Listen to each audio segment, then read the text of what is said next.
Hello, my fellow YouTubers. This is your boy, your man, your YouTuber, Jack McCarthy.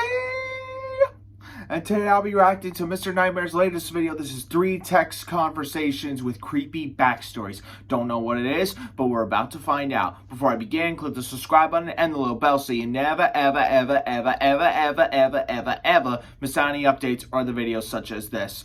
Don't forget to check out Mr. Nightmare, and don't forget to take a look at my previous video that I uploaded, Storytime Animated, The Perfect Murder, Part 2. Alright, without further ado, let the reaction to 3 text conversations with creepy backstories begin. What I'm about to show you in this video are 3 different sets of texts that become much scarier when you hear the background stories behind them. Oh. Look forward to it. In this first one, these are texts between a young girl named Emily and her mom. Emily sent me screenshots of these texts along with the background story to go with them. First, to read the texts. Emily says to her mom, "Are you home?" "No, still with your dad. What's up?" "I heard someone come in."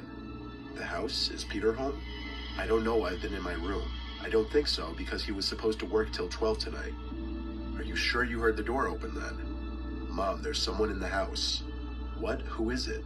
"Mom, I don't know. There's some man walking around downstairs. I'm scared. What do I do?" "Emily, find somewhere to hide right now. I'm calling the police. Lock your door right now and hide somewhere in your room, okay?" "Okay, I'm in the closet."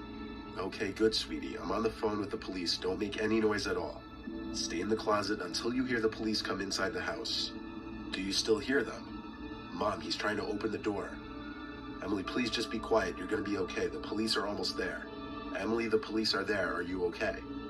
This was where the texts ended. Huh? This was what was going on that night when Emily sent these texts to her mom.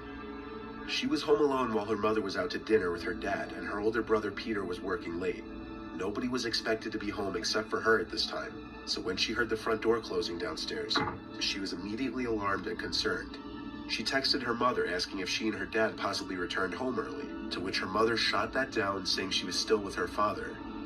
On the side, sometime between her mom asking Emily if she was sure she heard the front door open and her follow-up question mark, Emily texted her brother Peter as well asking if he was home, and he replied he was still at work.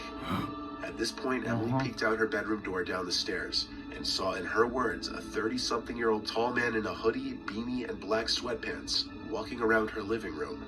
At this point, she started to freak out and locked her bedroom door as quiet as she could and continued to text her mom. Upon telling her mom some stranger was in the house, the mom suggested Emily hide in the closet while she got on the phone with the police. While sitting in her bedroom closet trying to wait this nightmare out, Emily heard the man fiddling with the doorknob to her bedroom trying to open the door, followed with him trying to forcefully break the door open by the sound of it. This was where Emily stopped replying to her mother, as she was too scared to even move a muscle in fear of being heard, even after the man gave up on the door. Police arrived and entered through the front door, which was unlocked, and they knew to go straight to Emily's closet. It was only then, when the police opened the closet door, that she felt safe to move. The intruder had stolen a number of valuables, but Emily was fortunate enough to have made it through this unharmed. She called her mother while the police were there to let her know she was okay, and the parents returned home shortly thereafter. This is a perfect example of why you should always make sure all the entrances to your house are locked, especially at night or when you're home alone. Definitely. You never know what could happen. Next. In this next one, the following texts are between a girl who wishes to remain anonymous, who I'll just refer to as Amanda, a guy named Jake who she met a handful of times through friends, and separate texts among Amanda and her friend Alyssa. It starts with Jake texting Amanda, "Hey," and this is how it goes. "Hey, what are you doing?" "Nothing, what about you?" "Same, want to hang out." "Maybe, what do you want to do?" "I mean, we can't hang here because my parents are home, but what if I came to you? Are your parents home?" "Nope." "So let me come, LOL." "When?" "I'm free now if that works for you." "What made you even think to hit me up?" "You're really pretty and I just want to hang out with you." "Okay, I look like a potato right now, so you have to give me some time to get ready." "That's fine, what's your address?" "Word, I'll head over soon." "Wait, no, don't, I need time to get ready." The text between Amanda and Jake left off there, where he apparently left her text unread when she asked him not to come over just yet. At the same time, she went to go text her friend Alyssa about it, as Alyssa's part of the same friend circle as the two of them.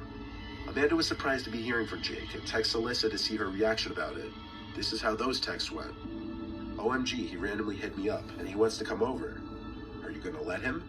I told him yeah, but to let me get ready. He said he's gonna head over soon. I told him wait, but he left me on scene. Wait, hang on. I feel like it's weird that he's texting you. I'm gonna call him. Why? Don't mention me. I won't, but he's not picking up FaceTime anyway.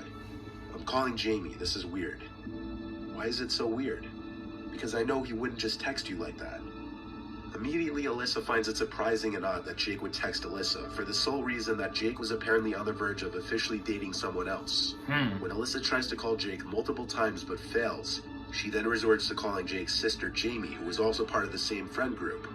All the while, Amanda is confused as to why Alyssa finds this all so weird. Yeah. Alyssa's last text to Amanda was OMFG, before calling her, revealing that Jamie told her over FaceTime that Jake lost his phone the day before, and his Find My iPhone was disabled. They obviously quickly draw the conclusion that whoever was texting Amanda was not Jake. Jake then got on the phone with Amanda and told her that whoever had his phone was nobody that he knew, because he lost his phone during his morning run. The three didn't know whether it was just a prank or not, until Amanda got a follow-up text from the person who had Jake's phone, saying, "I'm here, I'm at the door." Given that the whole reason this person came over was because Amanda said her parents weren't home, that whoever was on the other side of the door likely meant her harm, and they were aware she was a defenseless girl home alone. Amanda looked through the peephole of her front door, and there was someone in a hood standing on her front porch, looking at the peephole. Amanda sent one final text saying this: "I know this phone was stolen. I called the cops already. They're almost here. You better get out of here and never come back or you'll be sorry. We also have you on video camera, so wave hello." The person read the text right away and didn't respond. The next time she checked through the peephole, the person was gone. Jake was able to get his IMEI number, and since it was being used for illegal activity, police helped track the phone to a man who lived a town over, who was prosecuted accordingly, and in this case, justice was actually served. Good. Good riddance.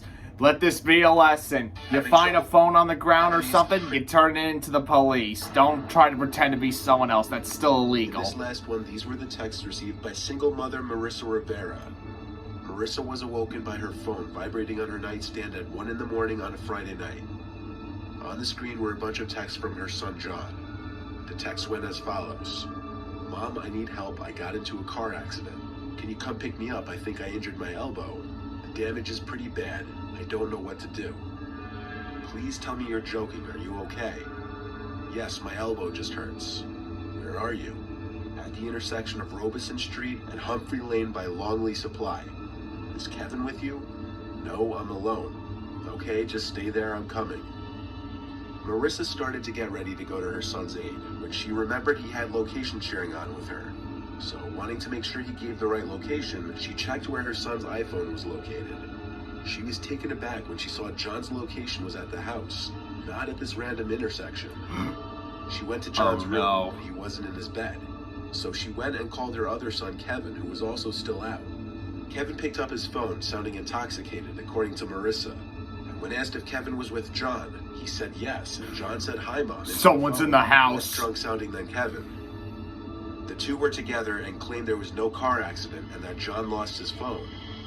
Marissa came to the horrible realization that if her kids were telling the truth, somebody else was in the house with her using John's phone. You think? Marissa left the house with her cell phone and called the police while hiding in her car, reporting a breaking and entering. When police showed up and searched the house, nobody was there. On top of that, John's phone location was updated to down the block, but that was the last known location before it was either turned off or broken. The office window of the house was the most likely entry and exit point, since according to Marissa, it's easily liftable and big enough for most people to fit through. Marissa was having the conversation with her sons while standing in the middle of the house, loud enough for whoever was in the house with her to hear her realization that the car accident never happened, and heard her rushing out of the house. What most likely happened here was somebody who knew John either stole or found his phone, broke into the house through the window, and tried tricking their mom into leaving the house so that they could rob the place while nobody was home. Thankfully, she called her other son and was able to realize it was some kind of setup. She was able to get the police to the house. The family was never able to find out who was the one who sent the text on John's phone. Perhaps another story illustrating the importance of having a passcode on your phone to prevent a stranger or anybody else from having complete access to it. Yep. This is why passcodes were invented. passcodes or the face recognition. This is why iPhone upgrades to this, for security reasons, for your privacy and the privacy of others.